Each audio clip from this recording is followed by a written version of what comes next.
Hello, I'm Annie Davey. I've been telling Bible stories to children for many years. If you want to know about the background, where I got some of the background detail from, you can look it up on the web on truthortradition.com or www.korky.info, where we've written a book called Jesus, Faith and Fact. So it's all in there somewhere, but there's some interesting things here which you may not know. You may think you do know the stories, but wait and see. So let's see what we've got. I've got a very exciting story for you today, and it's quite a long one, so it's going to be in two parts. So here is part one, and it's about a festival in the Jewish calendar, and it's called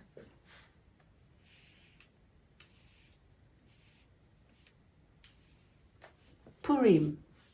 Purim means lottery, and you'll see why as we go through the story. And it's a story about a girl called Esther. Here she is. And Esther it was very sad actually, because both her parents had died. But her uncle Mordecai, here's Mordecai up here, he said, "Don't worry, I'll take you and you can come and live with my family." And so she grew up with her uncle Mordecai and his family, and she grew to be really beautiful. Well, King Ahasuerus, or we can call him King Xerxes, was very fed up. He had a great big party, and he had amazing treasure in his party, and it's a picture of his treasure, or what looked a bit like his treasure. This might not be actually his, but a similar sort of thing. Looks absolutely beautiful. And he wanted to show it off. So he invited all the governors of the 127 provinces over which he ruled to come to a great big party.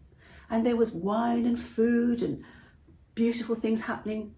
And then he ordered the Queen Vashti, to come and dance for them.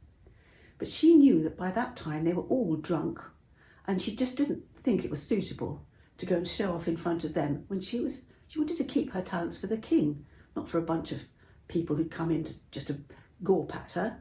So she refused to come. Oh my goodness, was there a row? Next morning, he probably had a hangover. He sent for his prime minister and he said, "I don't know what to do.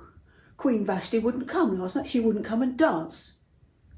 And the Prime Minister said, "You'll have to banish her, sire."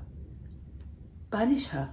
Yes, you can't have her behaving like that, otherwise all the women in the country won't be obeying their husbands. Well, the Prime Minister was called Haman. And when the Jewish children have these parties at Purim time, they dress up as kings and queens, but every time the name of Haman is mentioned, they go, "Woo, boo!" And they wave rattles and make noise to drown out the sound of Haman's name, because he was a wicked man. So he decided that he didn't like the Jewish people because they wouldn't bow down to him. Well, the Bible says that you must only bow down to the Lord your God, who made heaven and earth. Our God, the Creator God, the God of the Bible. And they wouldn't bow down to Haman. So the Prime Minister, Haman, said to the king, "Well, you'll have to banish her. Send her out of the kingdom, never to come back to court again." So the king thought, "Oh dear, really?" Because he liked Vashti quite a lot. And Haman said, "Yes, sir, because otherwise all the women in the country are going to behave like this. We can't have that." "Oh no, I suppose not," said King Xerxes.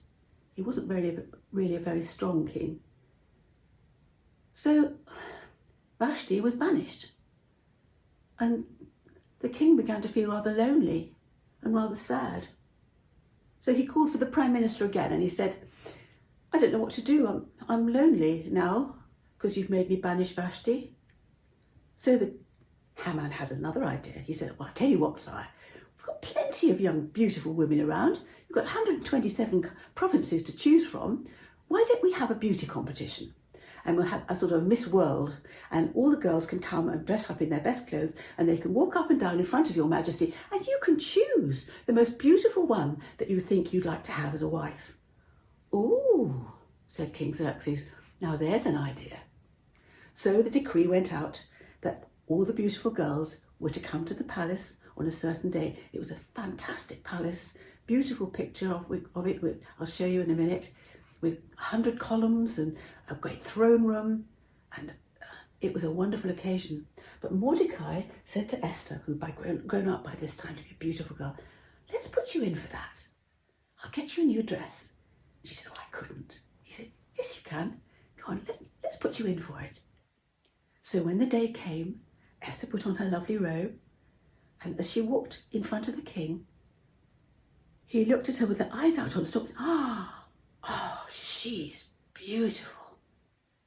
She's the one for me. So she was chosen to be the new queen. And she had to go through a whole year of treatments and training on how to behave as the king and what would be expected of her. And Mordecai said to her, you're not going to be allowed to see me and come back to the family anymore. You'll have to stay in the harem. But don't tell anybody that you're Jewish, okay? It's a secret.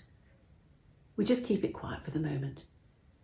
And as you know about secrets, some secrets are good secrets and some secrets are not very good. And if they're not good and they make you feel uncomfortable, then you have to tell somebody that you know and love, somebody that you trust, and they'll help you sort it out. But Esther thought about this secret. She thought, well, it's not going to do anybody any harm if I don't tell them. So she didn't. And so she went to be the queen, and everything was going along smoothly, except that Haman hated the Jewish people. They wouldn't bow down to him, and they knew that their scriptures told them they must not bow down to anybody except the Lord their God. He said, him only shalt thou serve. And so they obeyed God. He was more important than Haman. But he decided he was going to get rid of them all. Every single last one. So he told the king lies.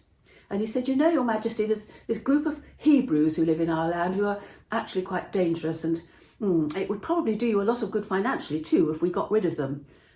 Would you like me to arrange that? And the king said, oh, well, if you think that's the right thing to do, I suppose you better go ahead. So Haman organised through a lottery, he drew the numbers out of a bag, that on a certain day in a certain month, the soldiers would go out and they would kill every Jewish person they could find. Mums and dads, grannies and grandpas, aunties and uncles, children, babies, all of them. What an appalling, evil plan. Absolutely dreadful. And of course Mordecai heard about it. And he sent a message to Queen Esther. Well, he's outside her harem, crying and wearing sackcloth and ashes, and she sent somebody out to ask him what's the matter. And the message came in about this awful thing going to happen. And she sent a message back and said, well, I can't do anything about it. So Mordecai sent a message back and said, you may be the only one who can help us. Maybe you were made queen for just such a time as this. You've got to tell the king. You've got to get him to change his mind and issue another decree. So Esther took a deep breath and she said, I can't go to the king. Nobody's allowed to go to the king's presence unless he sends for them, and he hasn't sent them for me for ages. And if I go to the throne room without being summoned, I could be killed. And Mordecai said, well, for such a time as this. So Esther decided, okay, you get everybody to fast. That's not eat anything or drink anything, which is difficult in a hot country, for 3 days, and I will go to him, even if he kills me. So that's what they decided to do. And all the people were told about it, and all the people were fasting and praying. And on the appointed day, Esther made herself look as lovely as she could. And taking a deep breath, she went to the entrance of the throne room. Here she is in her beautiful blue robe. You can just see the back of her.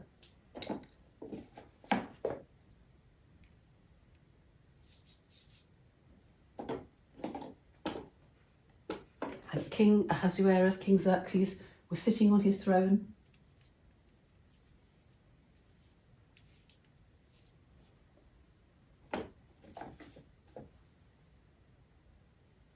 And his guards were there.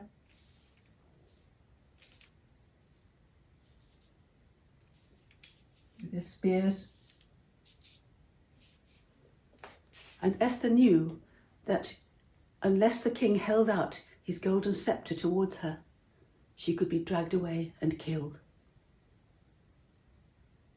So let's see in the next video what happened.